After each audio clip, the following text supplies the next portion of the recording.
இருந்தால் ஆவிக்குரிய ஓட்டத்துல, ஆவிக்குரிய வாழ்க்கையில விழுதல் என்பது அடிக்கடி நடக்கக்கூடிய ஒரு காரியம் பலருடைய வாழ்க்கையில. அந்த விழுதல் எங்கிருந்து விழுகிறோம் என்பது இருக்கிறது. பாருங்க, நம்முடைய மாம்ச பிரகாரமான வாழ்க்கையிலுமே விழுகை என்பது தொடர்ந்து நடக்கக்கூடிய ஒரு காரியமாக தான் இருக்குது. ஆனா எங்கிருந்து விழுகிறோம் என்பதை வைத்துத்தான் அதோடைய விளைவுகள் கணக்கிடப்படுகிறது. குழந்தை பிராயத்தில் இருக்கும்போது நம்ம நடப்பதற்கு முயற்சி பண்ணுகிறோம், அப்போ தள்ளாடி கீழே விழுந்து விடுகிறோம். அப்படி பார்ப்போம், பக்கத்தில் பேரண்ட்ஸ் இல்லைன்னு சொன்னோன்னே மறுபடியும் செவத்தை பிடிச்சி எந்திரிக்க பார்ப்போம். குழந்தை என்ன செய்யும் பாருங்க, ஒரு தாய் பக்கத்தில் இருந்தால் கீழே விழுந்தோன்னா அழும்.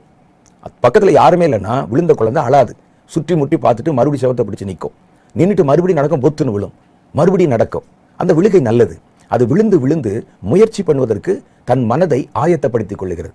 இந்த விழுகையில குழந்தை விழுந்தா நீங்க பாருங்க அடிபடாது. பல இடங்கள்ல ரொம்ப ஆச்சரியமா இருக்கும். நிறைய செய்திகளை பார்ப்பீங்க, விமான விபத்து நடந்து எல்லாரும் செத்துருப்பாங்க, குழந்தை மாத்திரம் உயிரோடு இருக்கும். குழந்தைகள் மேலேருந்து கீழே விழு முடிஞ்சதுக்கு அதை நினைப்போம், பிள்ளைகளுக்கு ஒன்றும் ஆகாது. ஏன்னா குழந்தைகள், நான் இதை ஆவிக்குரிய காரியத்தோடு ஒப்பிட்டு பார்த்தீங்கன்னா வித்தியாசமா இருக்கும். குழந்தை பருவத்திலே அடிக்கடி அவங்க கீழே விழுவார்கள்.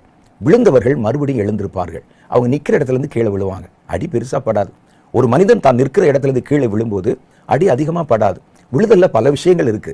ஒன்று, அவருடைய வயசு இருக்குது.